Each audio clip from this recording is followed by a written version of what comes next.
उत्तर आज हम लोग देखने वाले हैं लघुत्तरीय प्रश्न के, और चैप्टर का नाम है प्रकाश का अपवर्तन। तो हम डिटेल में देखेंगे और साथ में आंसर आप कॉपी कलम लेके बैठिएगा ताकि आप आसानी से नोट करते जाएं।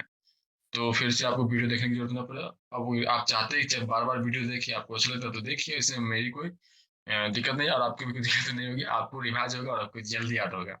तो चलिए बिना किसी समय बर्बाद किए क्वेश्चन पे देखते हैं। पहला क्वेश्चन पहला क्वेश्चन क्या कह रहा है कि प्रकाश के अपवर्तन का क्या तात्पर्य है। अब क्वेश्चन पूछने का कई तरीका हो सकता है। तात्पर्य पूछे, किसे कहते हैं, क्या होता है। तो जब भी ये सब पूछेगा तो देखिए लघुत्तरीय उत्तर जो होता है हमेशा एग्जाम में 2 नंबर में पूछे जाते हैं। अब जब भी आपको एग्जाम में 2 नंबर के क्वेश्चन पूछा जाता है तो आपको डिफिनेशन और कुछ उसके प्रतिबिंब है तो प्रतिबिंब बना दीजिए, यानी फिगर के द्वारा समझा दीजिए, तो आपको 2 नंबर आसानी से मिल जाएगा। तो अगर आपसे पूछेगा प्रकाश का अपवर्तन किसे कहते हैं, तो आप इसे 2 नंबर में कुछ इस प्रकार से आप लिख सकते हैं। अगर आपको दूसरा परिभाषा याद है तो आप वही वही वाला परिभाषा लिखिए, उसमें भी कोई दिक्कत नहीं है। तो क्या कहता है, जब प्रकाश एक माध्यम से दूसरे माध्यम में गति करता है तो प्रकाश का पथ विचलित हो जाता है। इस घटना को हम लोग क्या कहते हैं, प्रकाश का अपवर्तन कहते हैं। ठीक, देखिए यहाँ से कोई आपतित किरण है, ठीक है, आ रही है, और जब ये आए तो इसको कुछ जाना था, कुछ इस प्रकार से सीधे जाना था, ठीक, लेकिन ये मुड़ जाती है। तो इसी मुड़ने की क्रिया को हम लोग क्या कहते हैं, प्रकाश का अपवर्तन कहते हैं। अब ये अभिलंब हो गया, यानी सीधी रेखा जो ये अभिलंब हो गया, ये क्या हो गया, कोई तल हो गया। ठीक, ये हो गया आपतित किरण, हो गया अपवर्तन। तो आप फिगर नोट कर लीजिएगा। तो पहला क्वेश्चन मेरा हो गया क्लियर। ज्यादा समय बर्बाद नहीं करेंगे, थोड़ा स्पीड में चलेंगे। देखिए दूसरा क्वेश्चन क्या कर रहा है। दूसरा कह रहा है कि हमारे दैनिक जीवन में प्रकाश के पवर्तन के उदाहरणों को लिखे। तो हमारे दैनिक जीवन में कितने उदाहरण हैं? बहुत सारे उदाहरण हैं, उसमें से आप कुछ उदाहरण लिख सकते हैं। 2 नंबर में पूछा जाएगा तो आप 2 नंबर में 3 4 मैक्सिमम 4 लिख दीजिएगा, तो आपको 2 नंबर आसानी से मिल जाएगा। और 5 नंबर में पूछा जाएगा यही क्वेश्चन, तो आपको फिगर के साथ यानी इमेज के साथ सही से एक्सप्लेन करके आपको बताना होगा। लेकिन 5 नंबर में बहुत पूछना है, बहुत कम चांस होता है, सिर्फ 2 नंबर में पूछा जाएगा क्वेश्चन। तो हमारे दैनिक जीवन में प्रकाश के पवर्तन के कुछ उपयोग को बताना है। ठीक, पहला पहला क्या है, प्रकाश के अपवर्तन का स्विमिंग पूल का तल वास्तविक स्थिति से क्या होता है, विस्थापित हुआ। जैसे कि आप चैप्टर पढ़े होंगे तो उसमें आप देखे होंगे कि इसको हम बताए थे। देखिए कोई व्यक्ति है या फिर कोई यहाँ पे लड़की है, ठीक। अब ये लड़की यहाँ पे नीचे, कोई लड़का तो इसको देख रहा है, तो जब ये देखेगा तो क्या होता है कि हम लोग जानते हैं कि प्रकाश सघन से विरल में आते हो तो क्या होता है, अभिलंब से दूर भागती है। ठीक, तो अभिलंब से दूर भागेगी तो कुछ इस प्रकार से यहाँ से देखेगा, यहाँ तक चला गया। और जब ये लड़की ये इमेज को बनाएगा, प्रतिबिंब को बनाएगा, तो कुछ सीधे बनाएगा ना, यानी रेखा को यहाँ भेजेगा, तो इसका प्रतिबिंब यहाँ बनेगा, जिससे लगेगा कि लड़का यहाँ पर है। तो पहला उदाहरण क्या हो गया, प्रकाश का अपवर्तन का स्विमिंग पूल का तल वास्तविक स्थिति को विस्थापित यानी उठा हुआ दिख रहा है। देखिए इसको उठा हुआ दिख रहा। चलिए दूसरा, पानी में आंशिक रूप से डूबी हुई पेंसिल तथा वायु तथा क्या बोला कि पानी के अंतर पृष्ठ पर टेढ़ी पड़ती है। अंतर पृष्ठ मतलब अंदर का भाग। देखिए यहाँ पे टेढ़ी प्रतीत हो रही है ना, तो ये हो गया। अब अपनी भाषा में भी लिख सकते हैं कि अगर हम किसी पेंसिल को हम लोग पानी में रखते हैं तो वो वास्तविक ऊंचाई से मोटी या फिर टेढ़ी दिखाई देती है प्रकाश का अपवर्तन का। तो आप अपने लैंग्वेज में भी लिख सकते हैं, जरूरी नहीं कि हम जैसा लिखा है आप वैसा सेम टू सेम लिखिए। एग्जाम में अगर आप भूल जाते हैं तो अपने मन में डिफिनेशन तो याद, डिफिनेशन के अनुसार आपको याद होगा, तो आप उसके अनुसार आप लिख सकते हैं। और जो अपना लैंग्वेज होता है लिखने का वो सबसे बेस्ट होता है, और मार्क्स उस पर ज्यादा अच्छे से मिलता है। आप जैसे सेम टू सेम लिख दिए, आप सेम टू सेम रट्टा मार के जाइएगा तो भूलने की चांसेस बहुत ज्यादा हो जाती है। तीसरा, कांच के गिलास में पड़े नींबू वास्तविक आकार से क्या होते हैं, बड़े प्रतीत होते हैं। अब यहाँ पर जब भी हम लोग नींबू को गिलास के पानी में रखते हैं तो क्या होता है, वो बड़ा दिखाई देता है। अब देखिए यहाँ पे नींबू का आकार आप देख रहे हैं तो आपको क्या दिख रहा है, कुछ बड़ा दिख रहा है ना। आप हम प्रैक्टिकल भी किए थे तो आप इसको प्रैक्टिकल के अनुसार भी समझ सकते हैं। चौथा, कागज पर लिखे शब्द ग्लास स्लेब से देखने पर ऊपर उठे हुए प्रतीत होते हैं। अब देखिए ये क्वेश्चन है, तो या जब भी आप कांच से किसी वस्तु को आप देखिएगा तो वो वास्तविक स्थिति से उठा हुआ दिखेगा और थोड़ा बड़ा दिखेगा। चलो नेक्स्ट क्वेश्चन, पांचवा क्वेश्चन है। पांचवा क्वेश्चन क्या कह रहा, सॉरी सॉरी पांचवा क्वेश्चन नहीं, पांचवा उदाहरण है। पांचवा उदाहरण क्या है कि सूर्योदय से कुछ पहले और सूर्यास्त से कुछ समय बाद तक सूर्य का क्या होता है, दिखाई देना। ये भी क्या, पांचवा। तो ये 5 उदाहरण आप याद कीजिए। 5 में से अगर आप 2 नंबर में 3 भी लिख दे तो भी आपको मार्क्स मिलेगा, 4 लिख दीजिएगा तो 100% मार्क्स मिलेगा। चलिए, तो फिर हम आगे बढ़ते हैं। आप फटाफट नोट नोट करते रहिएगा। अब तीसरा क्वेश्चन हम लोग देखते हैं कि प्रकाश की एक किरण का अपवर्तन दिखाने के लिए किरण आरेख खींचे। ठीक, जब विरल से क्या होते हैं सघन, तो हम लोग जानते हैं कि जब प्रकाश विरल से सघन में जाते हैं तो क्या होता है, वो अभिलंब की ओर मुड़ जाती है। क्योंकि मान लीजिए कि ये कोई सड़क है और ये कोई कीचड़ है, तो जब गाड़ी सड़क से कीचड़ में जाए तो क्या होगी, चाल स्लो होगी कि स्पीड होगी, तो बिल्कुल ऑब्वियसली बात है कि स्लो हो जाएगी। तो वही इमेज को जरा बोला दर्शाने के लिए किरण आरेख। तो यहाँ पर देखिए ये कोई प्रकाश की किरण आ रही है यानी आपतित किरण, तो ये जाना था कुछ को इस प्रकार, लेकिन ये अभिलंब की ओर, ये जो अभिलंब है सामने, तो अभिलंब की ओर। ये देखिए नेक्स्ट क्वेश्चन क्या है, चौथा यानी क्वेश्चन नंबर 4।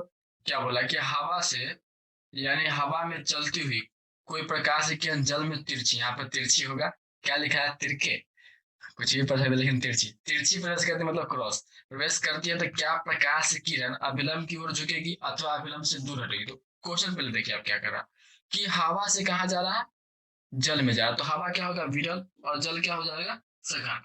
तो जब भी विरल से सघन में जाते तो किस ओर मुड़ती है, अभिलंब की ओर मुड़ जाएगी। यहाँ पे क्या होगा, आंसर हम लिख दिए क्या कि जब प्रकाश की तिरछी किरण हवा से जल में प्रवेश करेगी तो अभिलंब की ओर मुड़ जाएगी, क्योंकि विरल से सघन में जाने पर अभिलंब की ओर मुड़ जाती है, और यहाँ पानी विरल माध्यम में तथा जल सघन माध्यम। तो यहाँ पर आप ऐसे भी समझ सकते हैं फिगर द्वारा, या फिर आप ऐसे समझिए, देखिए प्रकाश की चाल जो होगी वो हवा में क्या होगा, तेज होगा, और जल में स्लो होगा। तो जब जल में स्लो होगा तो क्या हो जाएगा, वो सघन, और वायु विरल। तो इस प्रकार हम लोग कह सकते हैं कि वो अभिलंब की ओर मुड़ जाएगी। चलिए नेक्स्ट क्वेश्चन, आप नोट करते रहिएगा, वीडियो रोक कि आप काफी होशियार हैं, ये मुझे कहने की जरूरत नहीं है कि आप कितने ज्यादा स्मार्ट हैं। चलिए क्वेश्चन नंबर 5। क्वेश्चन नंबर 5 क्या कर रहा कि कांच के आयताकार सिलिंडर में अपवर्तक के दो किरणों का नामांकित चित्र को खींचे। तो दो नामांकित चित्र आपको खींच देते कि यहाँ पे हो गया आपतित किरण, और ये हो जाएगा अपवर्तित किरण, और ये हो गया निर्गत किरण। तो आप ये फिगर से नोट कर लीजिएगा, इसमें कुछ समझाने वाली बात तो है नहीं, आसानी से आप ये पूरा चैप्टर में आप कितना बार इसको पढ़े होंगे, 10-20 बार तो आप इसको देख ही लिए होंगे। चलिए नेक्स्ट क्वेश्चन, पानी में रखा हुआ सिक्का कुछ ऊपर उठा हुआ प्रतीत होता है, क्यों। तो देखिए पानी के पेंदे पर रखा हुआ सिक्का ऊपर उठा हुआ अपवर्तन के कारण दिखता है, यानी किसके कारण दिखता है, तो अपवर्तन के कारण दिखता है, जिसका कारण है कि प्रकाश की किरण एक माध्यम से दूसरे माध्यम में जाने पर दिशा तथा गति में परिवर्तन होने से जब कोई प्रकाश की किरण सघन माध्यम से विरल माध्यम में प्रवेश करती है तो पानी की सतह से आकर, यहाँ पे लिख दीजिएगा आकर, पानी से एक सतह से आती हुई प्रतीत होती है, आंखों तक पहुंचती है। इसके कारण पानी के पेंदी पर रखा हुआ सिक्का अपने वास्तविक क्या होता है, कुछ ऊपर दिखाई देता है। आसानी सी बात है कि हम जब लोग प्रकाश के अपवर्तन के कारण क्या होता है कि सिक्का का वास्तविक ऊंचाई ऊपर उठा हुआ प्रतीत होता है। चलिए हो गया। नेक्स्ट क्वेश्चन से प्रकाश के अपवर्तन के नियम लिखिए। तो कितना बार आपको लगभग याद होगा, क्या है, प्रकाश के प्रति कितने नियम होते हैं, तो दो नियम होते हैं। पहला, आपतित किरण आपतन बिंदु पर तथा अभिलंब, आपतित किरण आपतन बिंदु पर अभिलंब तथा अपवर्तित किरण तीनों क्या होता है, एक ही तरह मतलब कि एक ही लाइन में होते हैं। ये हो गया आपतित किरण, ये हो गया अभिलंब, ठीक, और ये हो गया अपवर्तित किरण, तीनों क्या होता है, एक ही तल में होता है। ये आपको अच्छी तरह से पता होगा। दूसरा क्या कहता है कि प्रकाश किसी निश्चित रंग तथा निश्चित माध्यमों के युग्म के लिए आपतन कोण की जगह तथा अपवर्तन कोण की जगह का अनुपात क्या होता है, स्थिर होता है या फिर स्थिरांक होता है। यहाँ पे इसका आप नियतांक स्थिरांक लिख सकते हैं, जो कि होता है साइन आई बट्टा साइन आर इक्वल टू स्थिरांक होता है। ठीक, ये नोट कर लिया आप। आगे बढ़ते हैं, क्वेश्चन नंबर 8।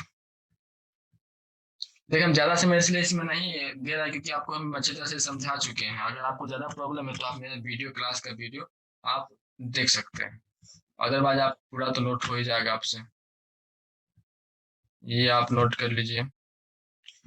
क्वेश्चन नंबर है 8, स्नेल के नियम को लिखकर समझाया। तो क्या कहता है स्नेल के नियम, प्रकाश किसी निश्चित रंग तथा निश्चित माध्यमों के युग्म के लिए आपतन कोण की जया तथा अपवर्तन कोण की जय का अनुपात क्या होता है, एक स्थिरांक होता है। इसे स्नेल ने बताया था, इसलिए हम इसको क्या बोलते हैं, स्नेल का नियम बोलते हैं, जो कि होता है साइन आई बटा साइन आई इक्वल टू स्थिरांक यानी कांस्टेंट होगा। यह नियतांक माध्यम 2 का माध्यम 1 के सापेक्ष अपवर्तन n21 के बराबर होता है। जैसे यहाँ पे n21 लिखा है उसको हम लोग क्या पढ़ेंगे, माध्यम 2 का माध्यम 1 के सापेक्ष अपवर्तनांक। अपवर्तनांक क्या होता है, जब कोई प्रकाश की किरण एक माध्यम से दूसरे माध्यम में जाती है तो प्रकाश को कितना मोड़ती है, तो वही मोड़ने की क्षमता को हम लोग बोलते हैं अपवर्तनांक बोलते हैं। ठीक, नोट कर लीजिए इसको भी।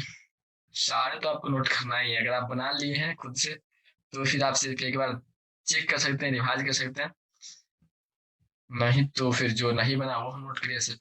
अब नाइन्थ क्वेश्चन क्या है कि हीरे का अपवर्तनांक 2.42 है, इसका कथन का क्या मतलब होता है। और याद रखिएगा कि हीरे का अपवर्तनांक कितना होता है, तो 2.42 होता है। एग्जाम में ऑब्जेक्टिव में पूछा गया क्वेश्चन है और ये सबसे इंपोर्टेंट बनता है ऑब्जेक्टिव के व्यू से। तो प्रकाश हीरे में निर्वात की अपेक्षा 2.42 गुनी धीमी चाल से चलता है। हमेशा जो हम लोग किसी का भी तुलना करते हैं ना, तो हमेशा किससे तुलना करते हैं, या तो निर्वात से या फिर वायु से, क्योंकि प्रकाश की चाल सबसे अधिक कहाँ होती है, निर्वात में या फिर वायु में होती है, जो कि होते हैं 3 × 10⁸ मीटर पर सेकेंड। क्वेश्चन नंबर 10, प्रकाश की किरण पुंज पानी में तैरने पर तारपीन की परत पर आपतित होती है, यदि वायु, तारपीन और पानी तीनों क्या है, कोई सतह है। ठीक, अपवर्तनांक दिया हुआ है 1.00, 1.47, 1.33। तो हम क्या बताएं पिछले वाला क्लास में कि जिसका अपवर्तनांक ज्यादा होगा उसमें प्रकाश की चाल स्लो होगी या फास्ट होगी। तो अपवर्तनांक ज्यादा तो प्रकाश की चाल स्लो, अपवर्तनांक कम तो प्रकाश की चाल ज्यादा, यानी सीधा उल्टा हो जाता है। तो यहाँ पे देखिए सबसे अधिक प्रकाश चाल किस में होने वाली है, जिसका अपवर्तनांक सबसे कम है। तो सबसे कम अपवर्तनांक किसका है, 1.1 किसका है, वायु का। तो देखिए वायु से जब ये आएगा, देखिए वायु से ये आएगा तो क्या होगा, यह विलंब से दूर जाएगा कि विलंब से पास जाएगा। तो बिल्कुल सी बात यहाँ पे आप सही कर लीजिएगा, वायु से तारपीन में जाएगा तो प्रकाश जाएगा, क्योंकि यहाँ पे क्या है कि इसमें ये अपवर्तनांक बढ़ रहा है, तो ये क्या होगा, यहाँ पे ये घटेगा, तो ये घटेगा तो अभिलंब के पास आएगा। इसको कुछ इस प्रकार से होगा, इसको सही कर लिया, फिर कुछ इस प्रकार से होगा, आप नोट कर लीजिएगा। यानी पहले विरल से सघन में आएगा तो अभिलंब की ओर, ये क्या होगा कि अभिलंब की ओर, पहले क्या होगा अभिलंब की ओर, फिर सघन से विरल में जाएगा तो अभिलंब से दूर। ये शायद थोड़ा यहाँ पे गलत हो गया, तो आप उसको सही कर लीजिएगा, अपने अनुसार कर सकते हैं, आप लैंग्वेज में भी लिख सकते हैं कि जब विरल से सघन में जाएगा तो अभिलंब की ओर और सघन से विरल में जाएगा तो अभिलंब से दूर भागेगा। चलिए नेक्स्ट क्वेश्चन देखते हैं, क्वेश्चन नंबर 11। आपको बोला है कि एक उत्तल लेंस और एक अवतल लेंस कांच की वृत्ताकार पट्टिका दे दे, पट्टिका मतलब सिल्ली, उनकी सतहों को बिना छुए आप उनमें अंतर कैसे बताएंगे। तो हम लोग जानते हैं कि जब भी हम तीनों लेंस को या फिर दो लेंस को और एक कांच को जब भी प्रकाश के पास लाएंगे, यानी प्रकाश उससे हम गुजारेंगे, तो जिससे प्रकाश की किरण एक बिंदु पर आकर मिलेगी, हम सीधा सा बात कर देंगे कि कौन सा लेंस है, उत्तल। और जिससे प्रकाश की किरण को फैला देगी यानी छतरा देगी, वो क्या हो जाएगा, अवतल लेंस हो जाएगा। देखिए वही चीज लिखा है, सबसे पहले तीनों लेंसों से होकर प्रकाश की किरण को गुजारेंगे, यहाँ पे लिख दीजिए गुजारेंगे। थोड़ी miss print sorry miss type हो जाती है। जिस लेंस से प्रकाश एक बिंदु पर आकर मिलेगी वह होगा विसार यानी उत्तल, और जिससे प्रकाश फैला देगी होगा अपसार यानी अवतल, तथा तीसरा क्या हो जाएगा, कांच हो जाएगा। चलिए ये भी क्वेश्चन हो गया मेरा, नोट कर लीजिए। तो अब आगे बढ़ते क्वेश्चन नंबर 12। 12 क्या कहता है, किसी उत्तल लेंस द्वारा जब सूर्य किरणों को कागज पर फोकस करते हैं तो वह जल उठता है। कारण कि इसका आंसर बुक में भी दिया है, उसके अनुसार ही हम लिख दिए हैं कि सूर्य के प्रकाश के साथ साथ उसमें ऊर्जा भी आती है। हम लोग जानते हैं कि क्या होता है, उत्तल लेंस सभी प्रकाश के को एक बिंदु पर आकर, अब बहुत सारा आग को आप लाएगा एक बिंदु पर रख दीजिएगा तो क्या होगा, बहुत सारा भवक जाएगा ना। तो वही बात है कि जब उत्तल लेंस द्वारा हम सूर्य से आती किरणों को कागज पर फोकसित करते हैं तो प्रकाश के साथ उसमें भी कागज के छोटे छोटे हिस्सों पर फोकसित होते हैं, यानी एक बिंदु पर आकर केंद्रित हो जाते हैं। तो जब भी एक बिंदु पर आकर केंद्रित होगा तो क्या होगा, वो सिंपल सी बात है कि वो जल जाएगा, थोड़ी देर के बाद वो जल जाता है। इसका आप प्रैक्टिकल कर सकते हैं। अब ऐसा नहीं कि शरीर को जला लीजिएगा, शरीर में मत रखिएगा, नहीं तो पूरा त्वचा खराब होने की संभावना ज्यादा होती है। यहाँ पे नहीं, यहाँ पे दिया हुआ है वही क्वेश्चन है कि उत्तल लेंस को आंखों के सामने रखकर सूर्य को देखना क्यों मना है। तो उत्तल लेंस को आंखों के सामने रखकर सूर्य को देखने पर आते उसमें आंख की रेटिना पर फोकसित होगी, उससे अत्यधिक क्षति पहुंचाती है, नहीं आपका आंख तुरंत खराब हो जाता है, नहीं मतलब जल्दी खराब होने की संभावना। देखिए जब भी उत्तल लेंस होगा, ठीक, तो उत्तल लेंस जब भी प्रकाश की किरण आएगा तो क्या होगा, वो एक बिंदु पर केंद्रित कर देगा ना, एक बिंदु पर आकर केंद्रित कर देगा, तो उससे क्या होगा कि आपकी आंखों पर ज्यादा क्षति पहुंचेगी। तो इसीलिए कहीं भी उत्तल लेंस से आप सूर्य के सामने या सूर्य के प्रकाश को मत देखिए। चलिए क्वेश्चन नंबर 14। यदि किसी उत्तल लेंस पर आपतित किरण लेंस के अक्ष के समांतर है तो वह लेंस से अपवर्तन के पश्चात है, पश्चात मतलब बाद, किस प्रकार मिलेगी, किरण किरण आरेख द्वारा इसे स्पष्ट करें। तो उत्तल लेंस के मुख्य अक्ष के समांतर आने वाली कोई प्रकाश की किरण उत्तल लेंस से अपवर्तन के बाद लेंस के मुख्य फोकस से गुजरती है। ये हम लोग जानते हैं। ये कोई देखिए मुख्य अक्ष के समांतर जा रही है, तो लेंस से अपवर्तन के बाद क्या होता है, फोकस से होके गुजरती है। किस में होता है, तो उत्तल लेंस में होता है। चलिए ये भी हो गया। चलिए फिर आइए, ना तो चलिए ना तो आइए, इस क्वेश्चन पे ध्यान भटकाइए। भटकाइए नहीं ना, ध्यान नहीं भटकाइए, टिकाइए। ये हुई सही बात। तो क्वेश्चन नंबर 15, जब वस्तु उत्तल लेंस के एफ और 2f के बीच स्थित हो। अब F1 इसको कर दीजिए, क्या दिक्कत है, ये F1 कर दीजिए, इसको 2f1 कर दीजिए, बात तो वही है, बतवा इधर सेम। तो बीच स्थित हो तो प्रतिबिंब बनने की किरण आरेख द्वारा दिखाइए। तो किरण आरेख द्वारा दिखाना है, तो देखिए कोई वस्तु है जो कि हम कहाँ रखे हैं, F1 और 2f1 के बीच। तो पहले दो हम किरण आरेख की सहायता से प्रतिबिंब प्राप्त करते हैं। पहला कि मुख्य अक्ष के समांतर गुजारते हैं, दूसरा प्रकाश केंद्र से होकर गुजारते हैं। तो जब मुख्य अक्ष के समांतर गुजारेंगे उत्तल लेंस तो कहाँ से होकर जाएगी, फोकस से होकर जाएगी। और जब हम लोग इसके समांतर सॉरी प्रकाश केंद्र से गुजारे तो क्या होगा, वो सीधे चल जाएगा। अब जहां पर जाके मिलेगी वहां पे क्या होगा, प्रतिबिंब बनेगा। देखिए स्पीड में इसलिए हम चाह रहे हैं कि आप कितना बार बोले। ये अब एक ही बात को 10 बार 20 बार बोले तो फिर बहुत लोगों को बुरा लग सकता है। इसलिए कोशिश करते हैं कि जल्दी हो जाए, आपको भी दिक्कत नहीं होगा। अब बोला उत्तल लेंस और अवतल लेंस का अंतर स्पष्ट करो, तो आपके बुक में दिया हुआ वहीं से आप नोट कर लीजिएगा, या फिर आपके नोट्स में भी होगा तो वहां से भी आप नोट्स कर सकते हैं। 17, उत्तल लेंस को अभिसारी और लेंस और अवतल लेंस को अपसारी लेंस क्यों कहा जाता है। तो उत्तल लेंस को अपसारी लेंस इसलिए कहा जाता है क्योंकि जब प्रकाश के उत्तल लेंस से मुख्य अक्ष के समांतर जाती है तो क्या होता है, वह एक बिंदु पर आकर मिलकर यानी मुख्य फोकस से गुजरती है। तो मुख्य फोकस से जब भी होकर गुजरेगी तो सभी प्रकाश केंद्र क्या होगा, एक ही बिंदु पर आकर मिलेगी ना। तो प्रकाश केंद्र को केंद्रित कर देता है कौन, उत्तल लेंस, इसलिए इसको बोलते हैं अभिसारी लेंस यानी कन्वर्जिंग लेंस। तथा अवतल लेंस एक बिंदु से आते प्रकाश किरण से आती हुई प्रतीत होती है, यानी हो आती नहीं लेकिन लगता है, जिसे कि हम लोग क्या बोलते हैं, अपसारी लेंस बोलते हैं। इमेज को द्वारा इसको आप समझ सकते हैं और भी आसानी से, ये वीडियो लो क्या आप लिखिए। ये देखिए, अब आपको पहले आप ये बता दीजिए कि कौन सा उत्तल उत्तल लेंस और कौन सा अवतल। ये क्या हुआ, उत्तल क्या अवतल, अवतल। देखिए यहाँ प्रकाश किरण आ रही है तो यहाँ से आती हुई प्रतीत हो रही है, यहाँ देखिए ऐप से आती हुई, मुख्य फोकस से आती हुई, आ नहीं रही लेकिन आती हुई प्रतीत हो रही है। तो मतलब ये प्रकाश में क्या क्या कर रहा है, ये फैला दे रहा, छतरा दे रहा, तो इसी को हम लोग क्या बोलते हैं, अवतल लेंस। लेकिन जबकि उत्तल लेंस में देखिए तो क्या होता है कि एक बिंदु पर आकर वो केंद्रित हो रहा है, जिसके कारण इसको हम लोग कौन सा लेंस बोलते हैं, अपसारी लेंस यानी उत्तल लेंस। 18, एक उत्तल लेंस की फोकस दूरी f यदि एक वस्तु 2f की कुछ दूरी से जैसे जैसे फोकस तक लाया जाता है तो वस्तु के प्रतिबिंब का आकार किस प्रकार परिवर्तित होगा। ऐसा नहीं ना कि हम बुलेट ट्रेन की तरफ भाग रहे हैं। अगर ज्यादा भाग रहे हैं तो आप कमेंट बॉक्स में सजेस्ट कर सकते हैं ताकि अगली क्लास से ऐसा ना करें। देखिए उत्तल लेंस से 2f से कुछ अधिक दूरी जैसे जैसे लेंस से फोकस तक लाया जाता है तो उसकी वस्तु के प्रतिबिंब का आकार बड़ा होता जाता है। 19, लेंस की क्षमता से आप क्या समझते हैं, इसका मात्रक लिखिए। तो लेंस की क्षमता, किसी लेंस द्वारा प्रकाश किरणों को अभिसरण या अपसरण करने की मात्रा को उसकी क्षमता, यानी जो भी लेंस होगा ना वो तो या लेंस करता है क्या, प्रकाश के केंद्र को एक जगह केंद्रित करता है या फिर फैला देता है।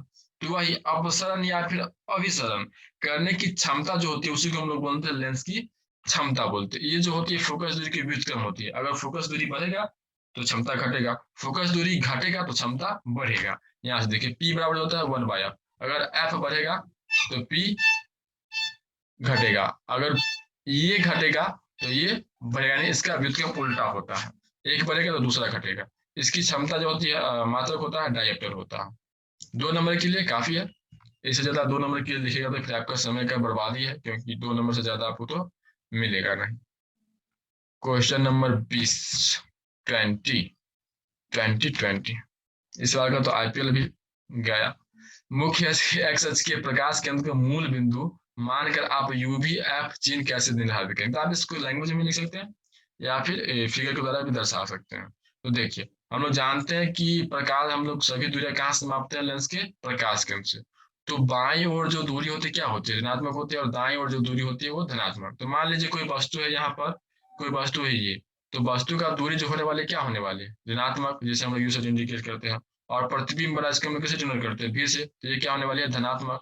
और एफ भी क्या हो जाएगा यहाँ पे, धनात्मक। तो यू भी है, भी और अब धनात्मक, और यू हो जाएगा ऋणात्मक। चलिए कुछ क्वेश्चन और बाकी है, उसी को हम देख लेते हैं, समझ लेते हैं। क्वेश्चन नंबर 21 ये तो न्यूमेरिकल क्वेश्चन है, बुक में भी इसका दिया हुआ, न्यूमेरिकल हम बनाएंगे सबका।